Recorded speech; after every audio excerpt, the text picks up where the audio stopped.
We are back. It's a tough subject. My name is Dennis Gill, and that is Jessica Seal. Say hello, Jessica. Good morning. I'm a little froggy. I was just going to say, your voice sounds like you're like one of those midnight DJs. Like, hey, that was Black Sabbath. I had a great, well, we're right after Thanksgiving. I have my whole family here, which included six little kiddos, and they're little germ incubators. And So they got their Gigi sick. they shared the love. Yeah. Well, the holidays can be stressful and enough. Right before, when you talking about stress, right before Thanksgiving, and it's by law, and I'm going to tie this back to suicide, is the International Survivor of Suicide Loss Day. Saw that. It's the Saturday before Thanksgiving, which I get why they did it. It's by state law. Harry Reid, who was a senator out of Nevada, lost his father to suicide and proclaimed this day. And he picked that Saturday.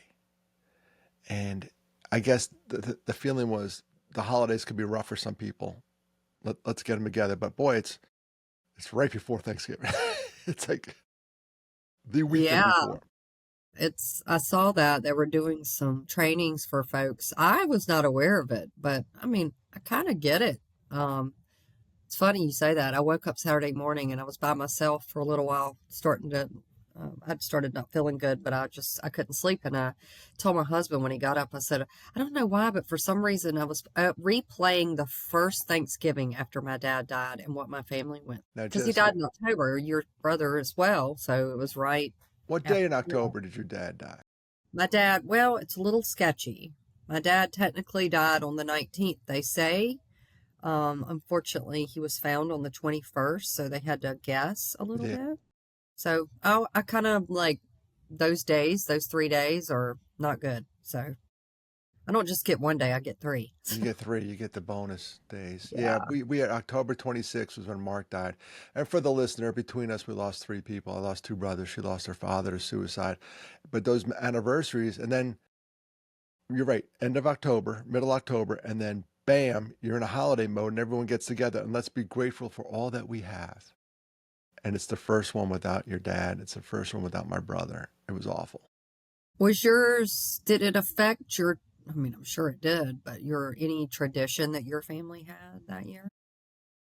No, it was just somber. I remember it was somber. I was 20 years old. I got back from school. I came home. Obviously, I came home for the funeral, and then like 3 weeks later, I came home for Thanksgiving, or 4 weeks later, and it was just awful. You're sitting around the table and someone's not there, and you're trying to pretend to have a Thanksgiving. Let's all be grateful, and you're like, there's a missing chair. It was awful. The first year of anything after a death is awful. Yeah, yeah. I would agree. I don't remember other years after that, what they were like. That year was particularly bad because, I mean, the obvious, but my mom and my dad's parents, my grandparents, who I adored, we always had Thanksgiving with them. We had a small family, Yeah. and I have a huge family now, and I'm so thankful. Um, and they were feuding because my grandparents blamed my mother to some extent. I think I've said this before. They made a comment to her that if she'd have made my dad go to church, this wouldn't have happened. They were older and a bit What? ignorant. Yeah, yeah.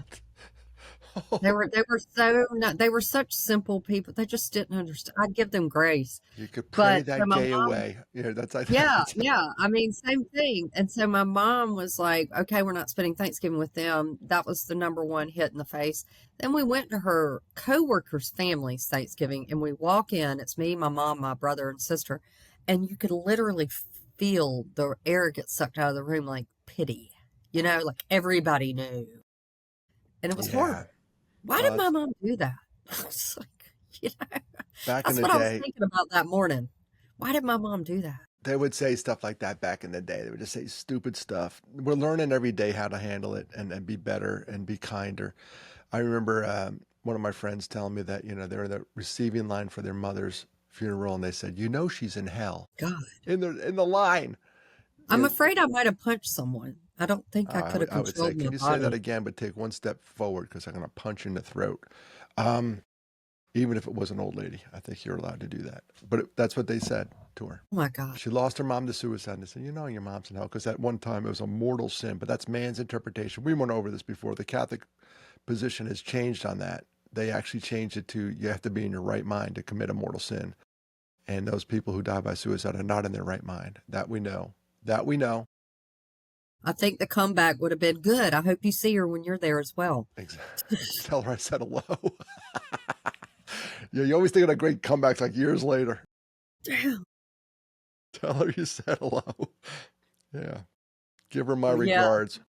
that's so unfortunate.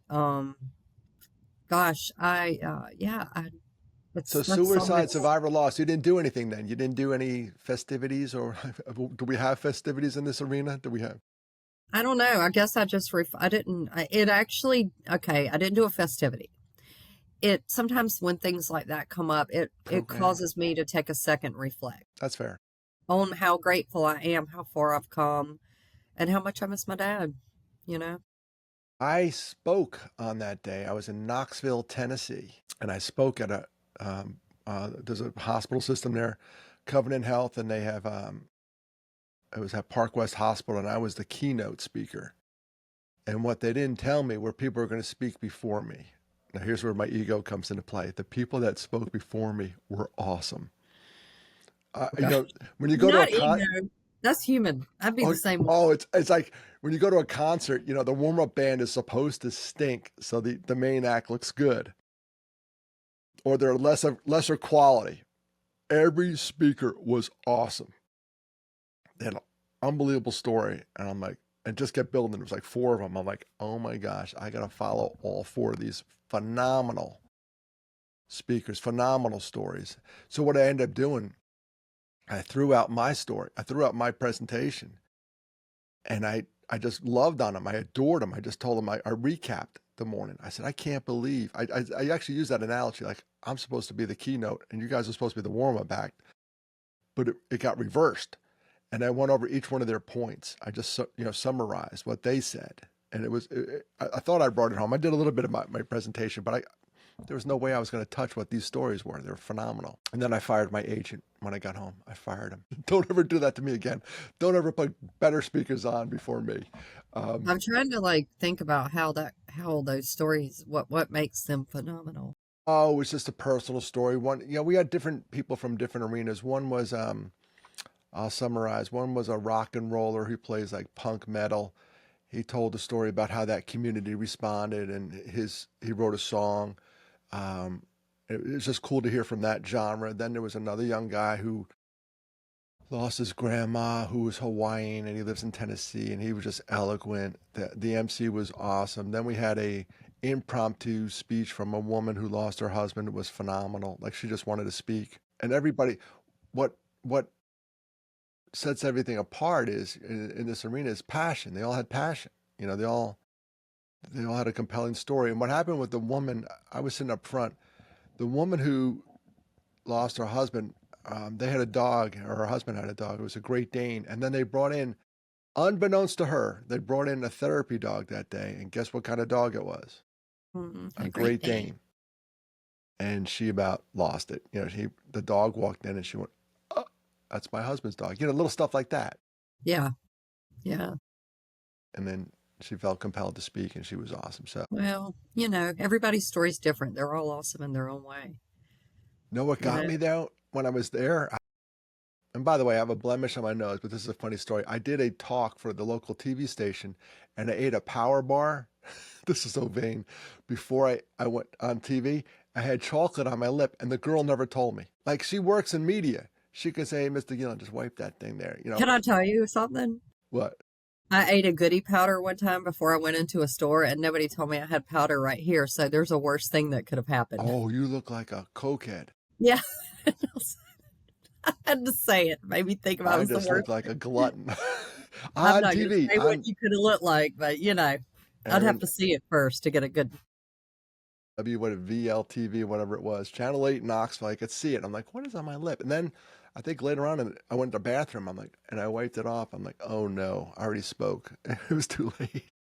Did you see it? Did you see yourself? I never look at myself when I speak, but Yeah, I saw it on TV. I looked it up. I thought I could get it, at least push it out a little bit, but not with the chocolate stain on my lip. was it But bad? The No, stain? no, it was bad. It just Would it be so it looked bad? like I'm it looked like an age spot. I'm getting old enough. It looked like an age okay. spot, you know. And this thing right below my nose. If you're watching, it's not a booger. It I got the shingles vaccine. The numbers the second one, and I don't care if you're vax or anti-vax, whatever. The second, I don't want shingles. I don't want that. I don't want that. And that's your physical health is important. Your mental health. I've heard shingles is so bad it's driven people to mental stress. One being a dear friend of mine couldn't sleep because the pain Mm, and mm, lack of sleep can drive you yes. absolutely out of your mind. So this is a little outbreak, I think, from the second shingles vaccine. If anyone ever gets that, the second one will knock you on your keister. Oof. Ugh. Being sick is Well, you're sick now. horrible. Yeah, I mean, I haven't been able to sleep well either because I'm up coughing, sneezing, blowing my nose. And I got over a stomach bug right before this, so I've had almost a week now of illness. And my birthday's Thursday. I had plans. You I'm better get supposed to better. I was supposed to go to a Christmas party in Greenville tonight, and I was excited about it. And I woke up this morning and I was like, I can't, I feel horrible. I can't be around people. Nobody wants to be around you when you're sick because nobody wants to get sick. No, no, not around this time of year. You're doing everybody a favor by not going. And those people who persevere and show up at work like, oh, I feel terrible. I got to get this job done. No, You're not helping. please don't Get be the out of here. martyr. Don't play the Yeah. martyr. Go home and rest. Rest, rest, rest. That is back to the sleep thing, sleep deprivation and mental health. If you don't get your sleep, and I have a tracker now. The Apple Watch will track my sleep. I charge it before I go to bed because I want this data. One of my friends said, oh, "That's I charge my watch at night." I said, "Dude, no, you want the sleep data. You want to know how you're doing. If you go I to do the health, same thing. I charge mine at night I too. charge it right before I go to bed. I take it off at dinner and charge it so because I get the sleep data. And by the way, over Thanksgiving, I'm not bragging about this. This is terrible. We drove to St. Augustine, Florida, had a long trip, family, everything else. After the Knoxville event, I came home. So I was back to back weekends away. And I drove home from St. Augustine, got home late, all that stuff. I couldn't get out of bed. The next day, my Apple Watch said I slept for 11 hours. I'm so jealous. Oh my It, wa- God. it was awesome. I was in and out of it. I got up at like the normal time, 6. Like, oh, I should get up. Then I went back to sleep. Oh, I should get up. Went back to sleep. 11 hours in bed. It You was, don't have little dogs, do you? They're little I have a like dog. demons. I let him, Mine no, are I actually, demons. he was, the dog did get me up, the therapy dog. Every dog's a therapy dog. I have a little guy. I got him up. I fed him at 7. This is why I should have got up. And I let him out. He went out, came in, and I said, let me just go lay down a little more. Back to bed. And I went back to sleep. My Mine wife's are 5:30 in the morning getting. sleep is probably the most underrated mental health warning sign or risk factor, lack of sleep. And for women, if you're listening and you're of a certain age and you're perimenopausal, menopausal, postmenopausal, one of the things we deal with is lack of sleep, being able to go to sleep or stay asleep. And that's the mental health side of that. And I've heard a lot of women recently talking about it. They're struggling. And then comes the mental health issues from it. So yeah, sleep is so key to everything about a healthy lifestyle. Yeah, so right now I'm looking at my health data. The watch will track it for you. Last night was 7 hours and 11 minutes. My wife has a cold like you do, so I got banished to the guest room, which is fine. She was, sneezing, all that good stuff. I got banished to the guest room, just didn't sleep well because I wasn't in my bed next to my girl, so 7 hours, 11 minutes. And what it also will tell you, and this back to sleep being a risk factor, is sleep apnea. It'll tell you, the watch will tell you if you have any disturbances in your sleep, like elevated disturbances. And now you said something for the ladies with perimenopause. I'll say something for the guys. Sleep apnea. But that's not, there's a lot of women who have that too. There's not a lot of men who have perimenopausal. Not too many. No comment on that one. Growing every day though, Jessica. The numbers are growing every day. You be like, bite your lip. But they sleep apnea, it'll track that as well, elevated disturbances. And I could tell, well, you could tell if you wake up with a sore throat for some reason, but I could also look it up, the data. Yeah, that's sleep apnea.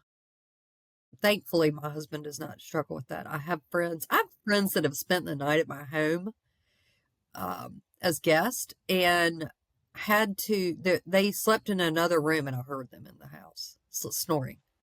All right, Jessica. If you ever go on a guy's weekend, we have to sort ourselves out by snores. And Yes. one year we got everything set and we thought, all right, let's put the snorer on the couch. That'll be great. Now although non-snores, this is when I was younger. Now I think we're all snorers. So we put the snorer on the couch, but what we didn't realize was like a loft situation. We could hear him the whole night. It was awful. It probably echoed. The next night he got his own room, like, we had to isolate him, and put pillows around the door. It was awful. But it's a thing, and it will impact your sleep. And the CPAP machines and all this other stuff, mouthpieces. Do what you got to do to get your sleep, because if you do not sleep, you will have a crappy day. Isn't that interesting? I would say also, so I have somebody very, very close to me that's struggling with depression right now Mm. for the first time in their life. And they're older. And one of the issues is they can't go to sleep. And then they end up sleeping in and jumping up right before they have to go to work. For me, I need time to wake up. I need time to have my coffee, get my mind right. And so it's like a chicken before the egg thing here with sleep. Sometimes it's caused by the depression. Sometimes it causes the depression. So the bad thing is, what's the solution? My solution, if I'm being honest on here, and it's prescribed by my doctor, is Ambien, and I'm not going to take that every night. I take it in when I know that I'm not going to be able to go to sleep. There's a lot of good ambient stories out there. People Oh, driving. my husband videotaped me the other night eating potato chips while asleep, and he's saying, "Jessica, you're asleep. You're asleep," and I'm just sitting there shoving potato chips in my mouth.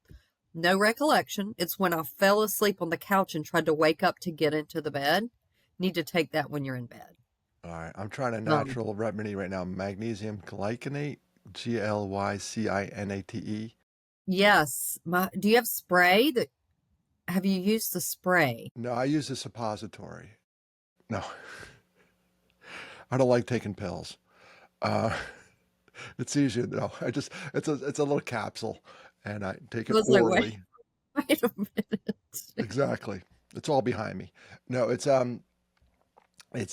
it's a quick little capsule. It's so cute last night. My wife and I take it at the same time. So she was so cute last night. She goes, "Do you want your tablet?" So we take our little magnesium glycinate or glycinate, however say it. I used to be a pharmaceutical rep. I should know how to say it. I'm practically a doctor with that pharmaceutical background, but I'll get it right. Um, that's one, and a lot of people try the gummies, the CBD. They throw a lot at it, of course. Ashwagandha is one that I've heard, and I think we actually took that for a little while, but Melatonin. yeah, I just nothing has ever. The thing I do like about Ambien, again, just for the record, I do not take it every night. I take it when absolutely necessary. But one thing I like about it is I do wake up refreshed. Nothing else does that. I always wake up groggy. I don't feel. Benadryl and all that stuff. Yeah, you get a little Oh hangover. no. All right, here's three. I went and saw a guy speak. It was at a big meeting. It was a suicide prevention meeting. He talked about sleep. And when he started talking about sleep, he had my attention because after Matthew died, man, I was in a funk. I was sleeping when I should be awake. I was awake when I should be Yeah. asleep. It was like your friend. Same. Awful, awful. I Yeah. was up at 3. The alarm would go Nothing off at more lonely than 3 a.m. by yourself, sitting up, can't sitting up, sleep. literally walking around the house, Yeah. mobile, and it's awful. And then you're looking at your watch going, man, I got to be up in like 3.5 hours. This is not cool. And so that went down. And so this guy was talking about sleep habits, and he gave 3 tips to the audience. I talk about this in my talk, in my award-winning talk. I told you the last school gave me a free Dasani water, so that's an award. Um, 3 tips. One, the room has to be dark. So I wear an eye Yes. mask. I wear an eye mask. And it's, any light that penetrates, we all have that stupid clock that is too bright, or that the outlet that has, we have a We have a GFCI light outlet. in our yard. Yeah. A light in the yard or the neighbor's yard, even worse. They got one. The room has to be dark. So I wear a mask. Room has to be cold. Last night, this is where my sleep problems last night. Even though I was banished to the guest room, my wife asked, can we turn the thermostat up? Because she has a cold. And she was getting, I said, yes, we can. It was higher than normal. I was hot. So he recommends 64 to 68 degrees at night. With nice, comfortable Yeah, covers. you put a heavy blanket on. And then the third thing was some kind of white noise. Fan. Yeah, anything. I have a white noise app on my phone. When I travel, I have a white noise machine. You know, that little Google thing, that Google Home, it'll play white noise. Alexa will play white noise. In addition to spying on you, they will actually help you at times. Uh, yeah. So yeah, those three tips right there: dark, cold, and white noise, and that's made a big difference. So if anyone's out there struggling, especially post-veg and after a suicide, you just Your brain. Does yours do that? Like I can go to sleep usually okay. It's staying asleep, and as soon as I wake up at 3 a.m., because that's usually when it happens, my brain pops on. All right, here's our tip for that at the Gillen household. We don't tell our pastor this, but the Bible has an audio app.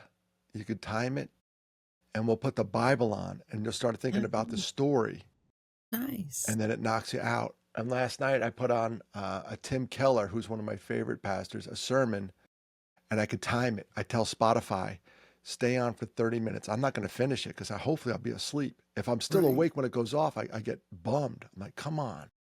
So last night I put a sermon on.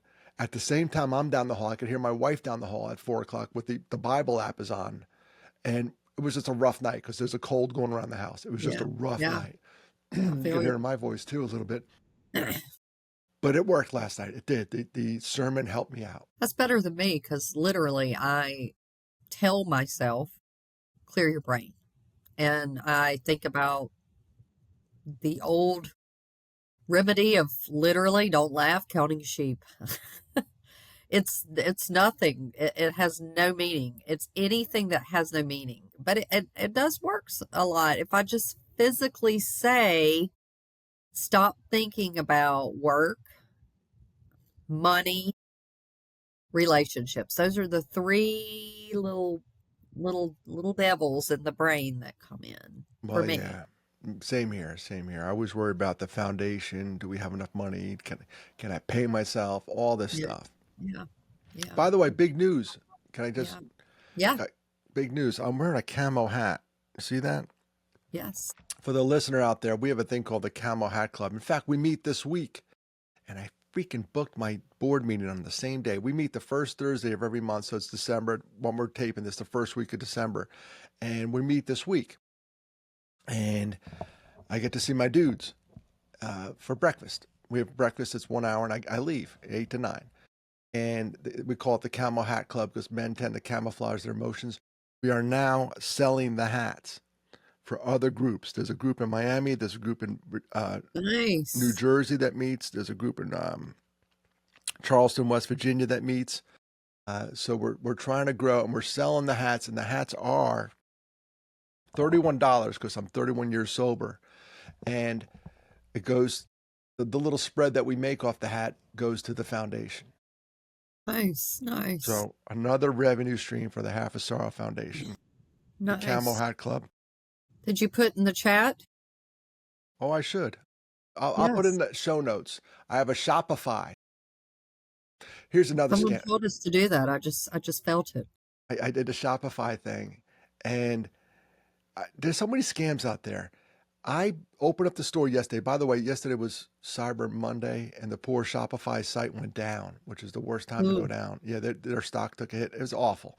But later on in the day, they were back up. So let me open up the store. Let me just try this thing.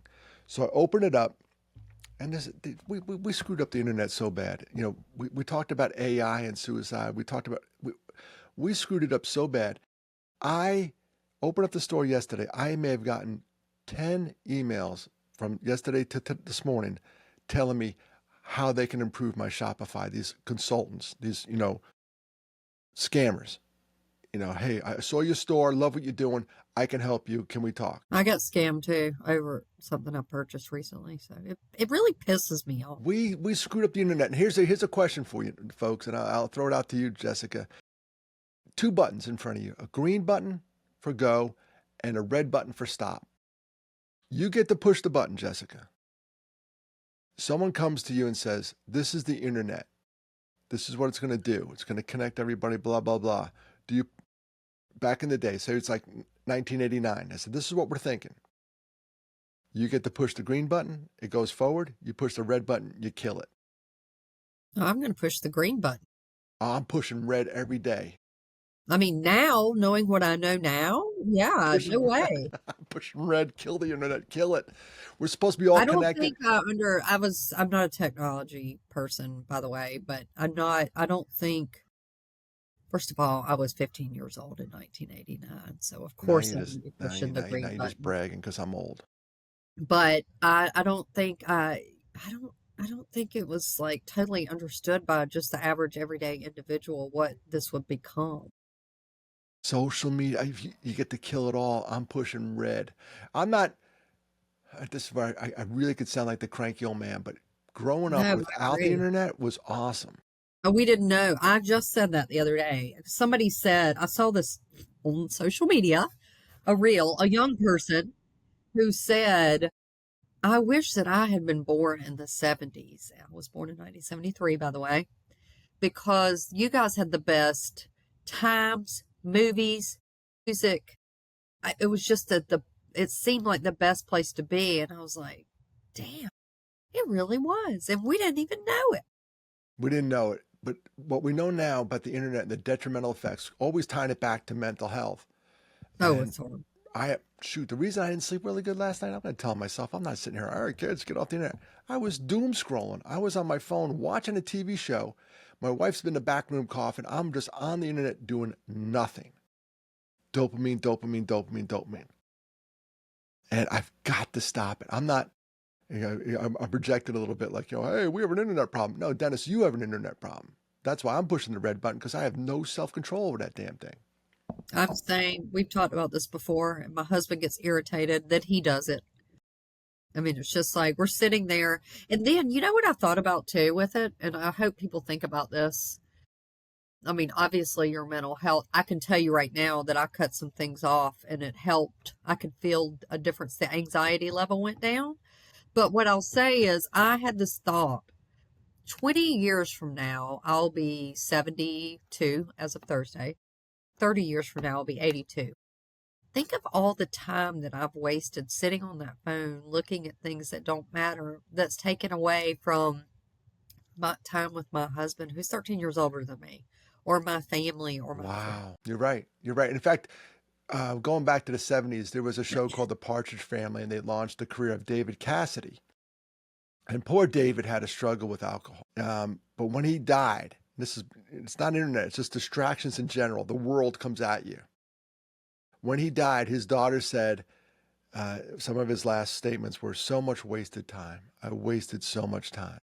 I mean, isn't that the greatest fear, really? It's our greatest asset we have. Think about it. If you commit a crime and it's not too bad, they fine you. If it's really bad, they take your time. They put you away. That's right. So time is our biggest, and it's a big internet suck. So I have to make a New Year's resolution. I got to do it in December because I always break the ones in January. I got to reduce my internet time. I have another one. What do you got? I thought about this while I was doom scrolling as well last night in the bed because I couldn't go to sleep. I never do that. They say that's a no-no, TV. by the way. TV. What? We come home. I'm gonna admit it. I'm ashamed to admit it. My husband and I come home after a day. He works from home. He comes downstairs. We eat our dinner. We sit down in front of the TV with TV trays and we sit there until bed. So my Well, resolution, I thought about this last night, is either I'm gonna limit it. I'm gonna get up and do something in my house that needs to be done. There's tons of things. I may work, as I have not announced, but I am changing. I have a major career change coming in a couple whoa, weeks. whoa, be careful. Transitions like in Well, between I know it's mental health. it's I'm back to it's that. it's it's getting me. Yep, it's getting me. It's a good thing, but it's still change. Change is scary. Stress. But I need to upheave some bad habits. But you're right. We say that, and then you know what, 2, 3 weeks. I mean, how do you, when we know they're going to be good for us, they're going to be good for my mental health. Cutting things off social media have already shown that to me. Why the resistance? I don't know. Habit? Well, my little story. I think Tim's been on me, our producer. I got booted off Facebook because I lost my two-factor authentication. You know, that's me, ADD boy. That's just me. I'm in no rush to get back on there. Now I have to because of the business. The Camo Hat Club needs a Yes, you page. do. You This need to. podcast has a page now. It's a tough subject. That has a page. I had to get on there so I can create pages. I may not grow my personal page. I may not, but I do have to grow the brand pages. It's a tough subject. The podcast, it's on there. I did an event for my suicide loss meeting. It's on Facebook now, as of yesterday. The Camo Hat Club has a page. I put on there that we're selling hats. All this stuff that's happening. It's weird. You need it for that, but I'm telling you what, I win the lottery, I'm off all of it.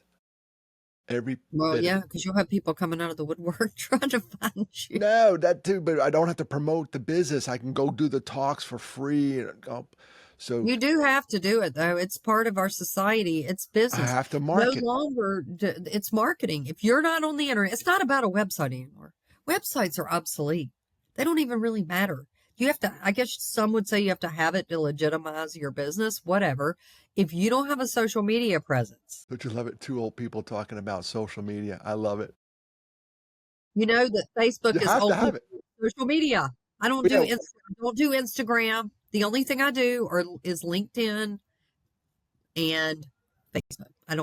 I do not do any of the other ones. All So right. Well, it's happening. We got to do it. I'm back on there as of yesterday. If anyone's good at marketing, reach out to me because I stink at it. I don't want to do it. I opened up a Shopify store, which is crazy. You know, here I am, 62, selling merch now online. Don't forget to smash the like button and buy the merch. I sound like one of those kids on YouTube, but I am trying to get this.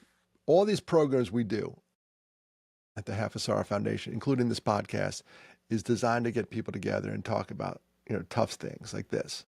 It's a tough subject, and the Camo Hat Club is designed to get people together because eating alone, there's an article last week that came out, not good. Um, Being alone, not good. It's the new smoking. Um, all that's designed. Everything I do is designed to get people together again and interact in and person. in person. Oh yeah, yeah, yeah. The reason I love the Survivor Day that we did, in Knoxville was it was in person, and I asked her, "Are you going to do virtual like as well? Broadcast it?" She goes, "No. This is one of those things. I do my Survivor of Suicide Loss meeting here in Greenville on the third Thursday of every month, and I will not do it virtually. You shouldn't. We You have to have, get away from that. People you, have defaulted to that since COVID. It is helpful. Like you and I, we couldn't do this without being virtual. I have meetings that I mean, it serves a purpose, not socially. I think that we've lost, especially young people. They don't even know how to talk to people anymore. It's scary. well, Scott Galloway, who's a noted psychologist at NYU, talks about that. He thinks remote work has been the worst thing for the younger generation because they don't get that, interaction at the office. It's all about interactions. It's all about um, connecting with other people, live and in person. Eye contact. My dad used to call it in sales. He goes, Dennis, you got to go belly to belly. You got to talk to Yeah, the customer. I agree. I And agree. But we're of that generation. I'm getting ready to be working fully remote and I'm terrified. My husband, it has not been good for him. so, remote with customer meetings, do you sporadically have to go out and see somebody? I will have to. I will be running a big association, one of my jobs for the state, so I'll be All interacting with right. people, hosting a big statewide conference, which will take months of planning with people. But I'll be working for different clients, and some of that will be in person, some of it won't. I don't know how much. I'll have to get used to a new normal. Well, force yourself to do activities before and after work. Like you said, you were walking with a friend when the weather was nice. You know, grow that group. The Camo Hat Club, it's once a month that we get together. I truly would not see these guys, let's be honest, if we didn't do the breakfast. Um, you're pretty good about doing girls' weekends, all that good stuff. Well, Ramp that's it, a new thing I'm turning over. My therapist told me get out of the damn house ramp it up. and do something, not just always canceling plans. I do that. It's not because, I mean, maybe it's because you get used to that. You get comfortable with that. I don't want to be that person. That's not No, me. no, no, no. Force yourself. I got lucky. Here's where I got lucky. My wife loves to have loves to have parties at our house. I hate them, but I go along with it knowing that halfway through the party, I'm the guy laughing my ass off. I'm the guy having a ball. And at the end, yeah, there's a lot of cleanup and all that stuff, but it's worth it. So Man, I stop fighting it now. She goes, oh, we're having people over. All right, what can I do to help? that used to be me. I Well, changed. she got me. I was gonna be that grumpy old man, get off my lawn, yelling at the kids. But I got lucky and got this wonderful girl who that's her love language, I guess. She loves to entertain. Oh gosh, I want it back. No, it's funny. I'm going to work on it. We're going to work on it. That's going to That's be our it. thing Well, for the beginning of the year. We're going to really hold each other, hold your friends accountable to things they want to change to make their life more joyous. I love that word joyous. That's my new word. And we're going to work on making it more joyous because you can do that. There are things you can do. well, everything we talk about on this podcast, and we'll bring it home with this, these last wrap up session here. Everything we do on this podcast is, you know, based on what we went through post-vention after a loss of suicide and what we had to do to battle back to get some resemblance of normal. And years ago, I saw a guy talking who says, you don't want to be a survivor. You want to be a thriver. And I'm like, damn, he's right. I just don't want to survive. If you're a survivor, all you got to do is go, whew, feel the breath on your hand. Yeah, you got a pulse. You're a survivor. No, you want to be a thriver. And it's really hard after a loss of suicide to even think like that. I'm going to thrive. I just lost, you know, a loved one. It takes time. It takes forever, No, forever. I can't tell you how long. It just depends. But we have our lives too, and it's selfish. It's totally we have our lives. My brother's made a decision that impacted me, screwed me up royally for years. Exacerbated an already terrible ADHD condition. Just can't concentrate. Lost jobs. Awful, awful. But I'm striving to thrive, and we're going to find it. We just got to keep moving forward. That's right. 100% agree. 100% agree. That's a good place to end when I'm 100% agreement right there. It's a tough subject. We're working, by the way, Jessica, behind the scenes, we're working on getting a sponsor. So stay tuned. Hopefully that happens. And we now have a Facebook page. We'll load clips up there as well. And buy the hat. Ladies, you can buy the hat and give it to a man and say, you need a Camo Hat Club. You need to get out of the house. Because a lot of old guys sit around watching TV and it's no bueno, no good. So that's everything we talked about today. Started with sleep and it comes back to this. It's all about our mental health Yeah. during during the holidays. Yeah. We got a couple more weeks, Christmas. Lots of stress that can come during this time of year. It's beautiful for some people. Some people, we have to remember that too. It's not always happy for everyone. And be aware. Look, watch, keep your eyes open. Check on everybody and check on your Yeah. happy friends, folks. That's it for this episode of It's a Tough Subject. I am Dennis Gillen, the Executive Director of the Half a Sorrow Foundation. Remember, we get our name from a shared joy is a double joy, a shared sorrow is half a sorrow. Jessica's new word is joyous. Yes. I love the word joy. It sounds Latin. Joyous. Seize this, honkus. I remember that from History of the World with Mel Brooks. Joyous. I like it. So we'll be joyous this season. But if you found yourself being downest, if you're a little down, there I Just am. listen to us. Hopefully, Just we'll put a smile on your listen face. and listen to yourself and get out there and do what you got to do to be interacting with other folks. So I'm Dennis Gill and that's Jessica Seal. That's a wrap. Love you all. Be good.